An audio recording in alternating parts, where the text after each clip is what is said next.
Hi, everybody. Welcome back to English 221, and this is for our class for Monday, February 2nd, where I wanted to finish up with the syllabus and then begin to introduce some ideas about Shakespeare and his time.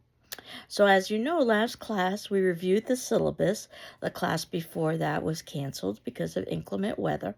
And the pieces I didn't get to in terms of the syllabus were plagiarism and artificial intelligence. And it used to be fairly simple to talk about plagiarism. And obviously, things are different now with artificial intelligence. But I used to tell two stories to try to encourage people not to plagiarize, which is basically using somebody else's language or ideas without acknowledging the source. And one of these stories happened to me early on in my teaching career. So this was pre internet. So I couldn't go to the internet to look up resources. And what I'm realizing as I'm reading a paper is that it sounds familiar. And it didn't take me long to figure out that the reason why it sounded familiar, it was because it was a passage from the class textbook that I had assigned. So someone had literally copied passages from the textbook as if I wouldn't notice, with a few mechanical errors. Don't know if they were just a sloppy plagiarist or they were trying to deceive me by adding in a few errors. The better story happened around the same time to a middle aged professor, and that part is important. He is basically reviewing papers and realizes something sounds familiar. Again, he can't go to the internet, and because it doesn't exist, at least in the way that we think of it, he realizes after some thought that he hadn't read this before. He had written it. It was one of his old college papers from decades earlier. It had something to do with the fraternity that was recycling papers. And somehow, some way, this unfortunate student got a hold of his former or of his current professor's former work. So obviously, things are a brave new world right now when it comes to artificial intelligence. I have a section on the syllabus about artificial intelligence that basically, the way to think of it, in my opinion, is that ultimately it's a kind of tutor, if you will, and it can be helpful or it can be detrimental, and it can be used or it can be abused. So I'll read the section here. Think of AI as a kind of professional tutor, nothing more, nothing less. AI can either be used or abused, helpful or harmful, correct or incorrect, and or efficient or inefficient. For this class, which emphasizes thinking and learning, please use your natural intelligence instead of artificial intelligence. And I've got several concerns about artificial intelligence. And I suppose if you are a doomsayer, you could say that the machines are going to overtake humanity. So if you've ever seen The Terminator, you know what I'm talking about. That's not my primary concern. One of my biggest issues is environmental. And it's something I don't think that we talk enough about as a society, that data centers require an enormous amount of resources, and the consequences of that are yet to be seen. And we already know that we've got environmental issues to face. The second issue I have with artificial intelligence is that it's not always right. It tends to, I don't know if you've heard this term before in terms of artificial intelligence, but it tends to hallucinate, which I find kind of troubling. That sort of suggests a level of self awareness, or at least an entity that has some kind of living aspects to it, some sentience, if you will. But nevertheless, this hallucination can be just incorrect information, or it can be fiction that's created. And there have been many law school situations and cases in court where attorneys have used artificial intelligence to cite case law, verifying through artificial intelligence that this information is accurate. And then a judge or someone else in a position of authority has reviewed this information and found out that not only is it incorrect, it's also fiction, that this case law never existed. People can lose their law licenses over things like that. And then, of course, the speed at which change is happening. So if you know anything about the Industrial Revolution, we are in our Industrial Revolution, so to speak. But these changes are supposed to happen over decades, not days, not weeks. And certainly the artificial intelligence we're talking about today will be very different than the artificial intelligence that exists at the ending of the semester. And our society is not prepared for this rapidity of change.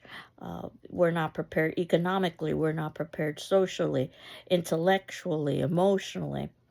So you put all of that together and then you add in that little thing called ethics, where artificial intelligence basically uses models of human learning and human discovery, and those humans aren't giving credit. Then perhaps I've persuaded you to think about not using artificial intelligence, at least in this class. It has its time, it has its place, and it's already embedded within so many systems that it's really, I think, a question of whether or not you make the decision to utilize it in a conscious way. And I understand that in academia, the temptation is to use artificial intelligence because you're concerned about grades. But keep in mind that this class has been designed deliberately to acknowledge effort as well as product. And there are 4 components to the class.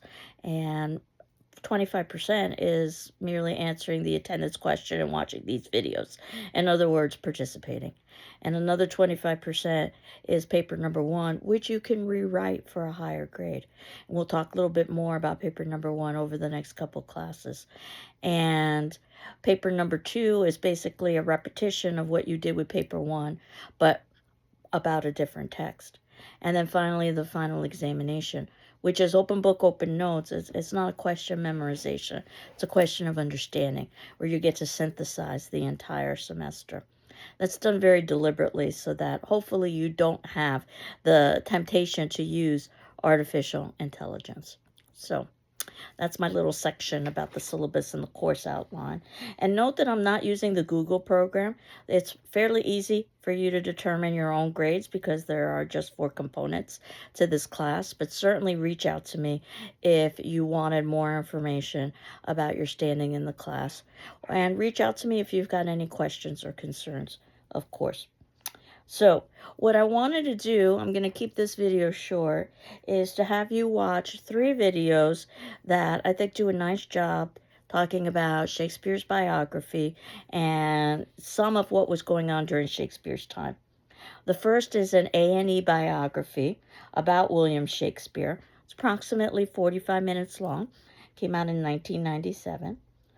And then a 5-minute video that's asking the question, was Shakespeare real? And then that came out in 2018, which talks a little bit about the authorship question. Is it possible that somebody else wrote these plays? And the last video, just 4 minutes, and this is a TED Talk from 2015. Did Shakespeare write his plays? So all of this is introductory to sort of prepare us for the readings that we're going to be doing.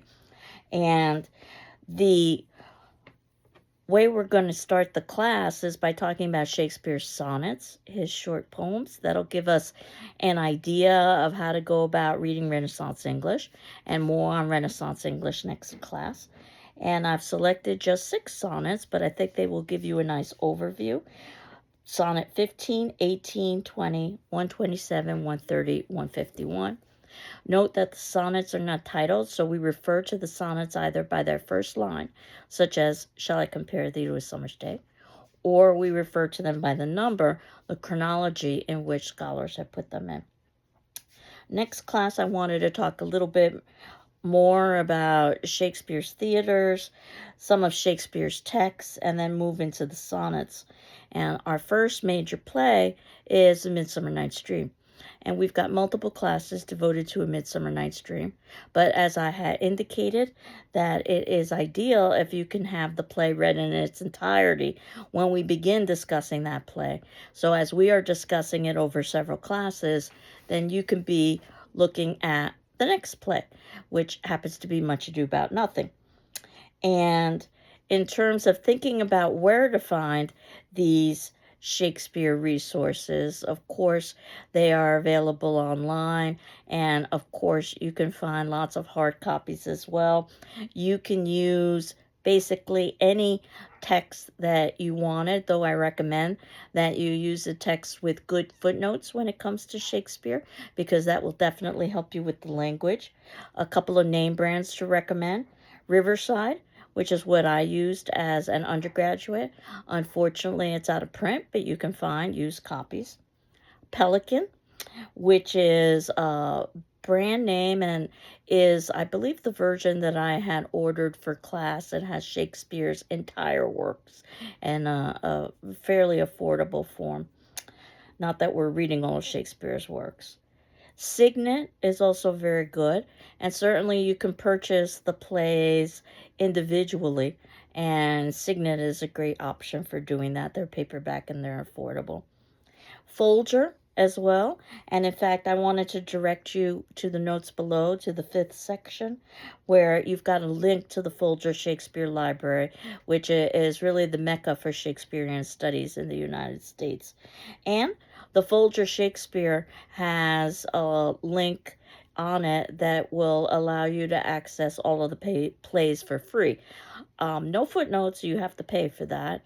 But again, if you're looking for a Shakespeare text, you can rely on these sources and others as well for getting something that's accurate. And I had ordered, as I said, the Pelican in the event that you wanted to have all of Shakespeare's works in one volume. But of course, we aren't reading all of them, we're reading just samples of them. So, next class, we'll continue on talking about Shakespeare and his time period and begin to introduce the sonnets. And today's attendance question, which would be due Wednesday the 4th, you've got 48 hours, but if you need additional time, please let me know and I'll be happy to grant that to you. After watching these videos, do you think Shakespeare was the author of the works attributed to him? And why or why not? And again, I'm asking you what you think, because there is debate about this. So, in terms of the attendance questions, what you've done thus far is an introduction to the class, which I will be reviewing and responding to. So you know you're not required to respond to your peers, but you are required to read their responses and my responses in turn. So I will end with just giving you a bit of my introduction, since I did not respond to the attendance question. I was born and raised in New York City, and I attended college in upstate New York, the University of Rochester, where they had advertised themselves as a school where students could experience real winters. And I had no idea what I was getting into when I got there. The winters were nothing short of brutal. But nevertheless, I stayed, majoring in English, minoring in psychology, absolutely positively certain I was going to law school, which goes to show how your mind can change as you are studying. Took a Shakespeare class that changed everything, and I realized that's really what I wanted to do. I wanted to focus on Shakespeare and his contemporaries, which is what I did. So I went to graduate school instead of law school, and I made sure it was in a warm climate because I had had enough of those real winters. And it was, in fact, sunny California, UCLA to be exact, where I studied Shakespeare and his contemporaries. And no, they did not have real winters, quote unquote. They had earthquakes and mudslides and other challenges, but nevertheless, I finished up my degree, began teaching, and realized I was missing winter after all. So I decided that I needed to go back home, and home for me meant anything on the East Coast. So I began applying to positions, and there was a position open in a little community I'd never heard of before in Greenfield, Massachusetts. So you know how this story will end. And I applied for the position and was asked out for an interview at Greenfield Community College. And we talked a little bit about what my transition might be like to a climate that had winter, since I had been in California for several years by that point. But after all, I was accustomed to winter. New York City does have winter, and certainly upstate New York does. And I was assured here that the winters in Massachusetts, this is a quote, are not that bad, unquote. Well, I began in 1993, no less, and 1993 was a historical year because ultimately it was one of the worst winters on record with snow and ice, and it was positively brutal, and everyone was suffering, but I was suffering probably more. And nevertheless, I made it through that winter and all kinds of weather since. I teach in the English department, obviously, but I've branched out over the years. I also teach communication classes. I teach public speaking classes. And yes, if you've heard through the grapevine that there is a horror film class at GCC, I also teach that. So I've got lots of eclectic tastes. So again, I'm curious to hear whether or not you think that Shakespeare was the author of the works attributed to him and why or why not. And we will continue on next class. I hope you're doing well. I'm doing well. Take care. Bye-bye.